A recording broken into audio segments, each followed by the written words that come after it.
Bonjour à tous frères et sœurs. Je fais cette petite vidéo pour vous remercier pour le soutien que vous nous avez apporté dans vos prières et la contribution aussi dans les dons.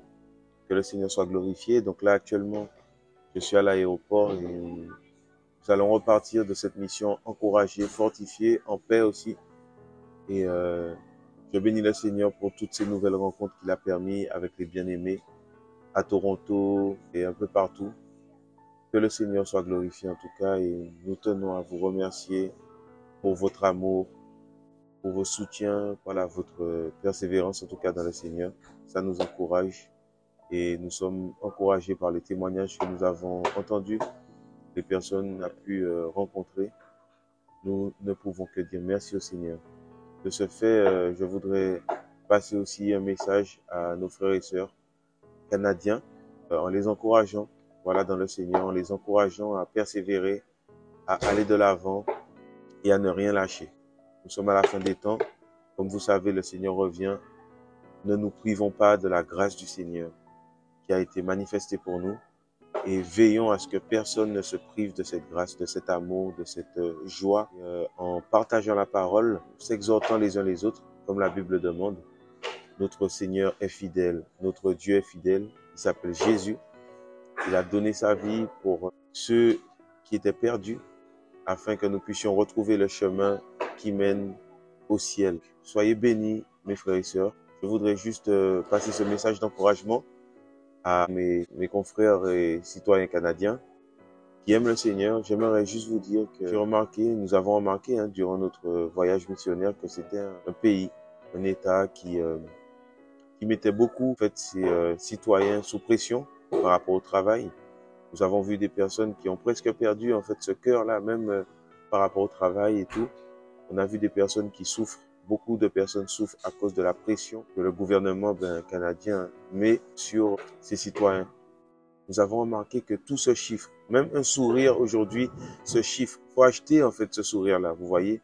J'aimerais juste vous encourager, frères et sœurs canadiens, de ne pas tomber sous ce joug en réalité. Et la Bible dit dans Matthieu 11, verset 28, le joug du Seigneur est léger. Venez à moi, vous qui êtes fatigués et chargés, et je vous donnerai du repos. Et j'ai vu durant ce voyage que les Canadiens sont des personnes merveilleuses, mais qui sont fermées. Pourquoi? Parce qu'il y a beaucoup de pression. La pression de la loi, voilà, de la culture, de l'État. Et voilà, parce qu'il y a une volonté de réussir et tout ça. J'aimerais encourager mes frères et sœurs du Canada à tout remettre dans les mains du Seigneur et à ne pas perdre ce cœur-là que le Seigneur a donné. Ne vous fermez pas à cause de la pression autour de vous par la multiplication des lois et tout ça et tout ça. Ne vous laissez pas happer par ce système, mais soyez des lampes pour le Seigneur. Soyez au pied du Seigneur, édifiez-vous les uns les autres. Ne restez pas dans votre coin, mais plutôt demandez au Seigneur de permettre, voilà, des moments où vous allez échanger, pour vous permettre de rencontrer des vrais chrétiens, parce qu'il y en a ici et là, afin que vous puissiez vous édifier dans la foi et que le Seigneur puisse ranimer le feu qu'il a mis en vous pour demeurer dans la foi, pour que votre espérance soit gardée, pure, que votre espérance soit toujours ferme dans le Seigneur, mais également pour que vous puissiez aller vers ceux qui en ont besoin dans les rues, notamment à Toronto.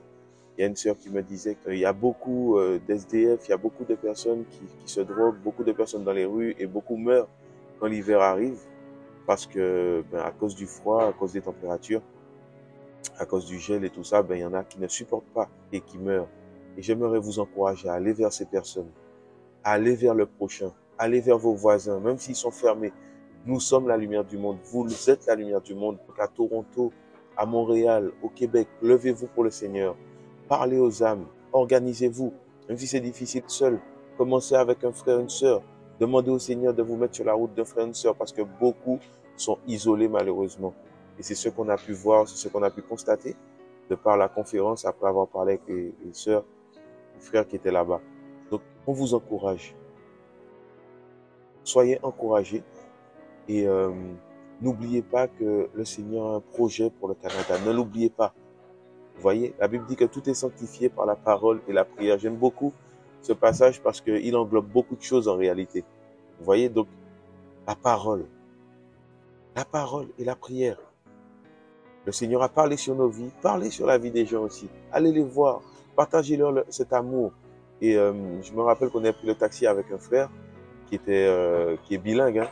Et je te salue mon frère au passage. Et il s'est mis à évangéliser, frères et sœurs, le taximan. Et le taximan a été touché. Je voyais dans ce frère cette grâce-là, cet amour en réalité pour aller, vous voyez, pour partager ce témoignage de Jésus-Christ autour de lui. Et je voyais que ça attrapait en fait cet homme canadien parce que nous, de l'extérieur, ce qu'on voit, c'est que les Canadiens sont fermés. Des fois, on demande des renseignements. Les gens ne s'arrêtent pas en fait. Ils prennent plus le temps parce qu'il y a une pression à cause des lois, à cause du système qui est mis en place, frères et sœurs. Je vous assure, moi qui vis en France, je me rends compte que c'est un niveau au-dessus encore. Et les gens sont individualistes et font leur vie et tout ça. Frères et sœurs, il y a un manque d'amour là-bas au Canada. L'amour du Père, l'amour du Créateur. Et vous êtes ce vecteur, vous êtes ce flambeau que le Seigneur veut utiliser pour ranimer ce don qu'il veut donner aux Canadiens. Donc soyez encouragés, soyez fortifiés. Et on se dit à très bientôt, hein, certainement pour une nouvelle mission. Voilà, avec mes frères et sœurs. On ne sait pas comment le Seigneur fait les choses. En tout cas, c'est avec le Seigneur que nous partons. Le Seigneur permet qu'il y ait ces plateformes sur lesquelles on diffuse l'Évangile.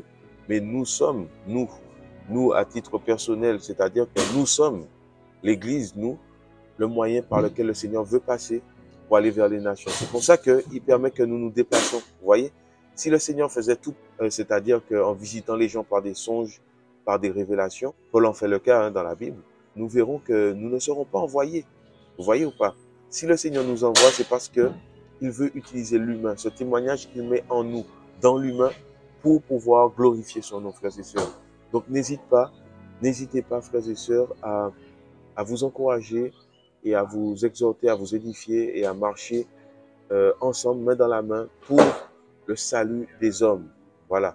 Tu aimeras ton prochain comme toi-même. Donc nous sommes amenés à faire comme ce que le Seigneur a fait pour nous. Il est passé à travers des hommes pour nous. Eh bien, là, aujourd'hui, il veut nous utiliser pour que sa gloire se répande, pour que son nom soit élevé. Donc, j'encourage ce groupe de jeunes qu'on a rencontré aussi à continuer le travail, à évangéliser ici et là dans les universités, dans les collèges, et également aussi dans les trams, dans les trains, selon comment le Seigneur conduit.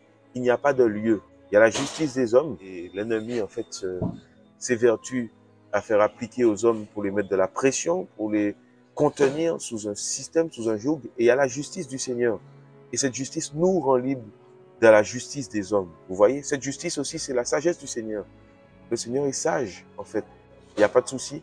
Mais il faut comprendre que la Bible nous dit aussi que la sagesse crie. Donc le Seigneur a un cri, un message à faire entendre à son peuple, à ses créatures. Et nous sommes le moyen par lequel le Seigneur veut passer. La Bible dit dans Romains 10, voilà, qui a cru à notre prédication? Ésaïe lui-même avait dit ces paroles. En effet, mais nous devons continuer. Nous devons continuer. Nous devons pleurer devant le Seigneur pour les âmes et prier. Prier, pleurer, annoncer la parole afin que cette génération puisse briller et que d'autres puissent continuer le travail. Soyez bénis, mes frères et sœurs canadiens. Nous avons passé un bon moment avec vous dans la présence du Seigneur. Et nous prions le Seigneur qu'il fasse encore pour vous, qu'il déverse sa gloire, sa puissance sur vous, au nom puissant de Yeshua. Surtout, gardons la sainte doctrine, gardons la vérité, rejetons le mal, avançons avec le Seigneur, avec une conscience pure, parce qu'il est fidèle et bon, juste, pour nous pardonner et pour nous garder sans reproche jusqu'au jour de son avènement. Soyez encouragés et bon courage à tous.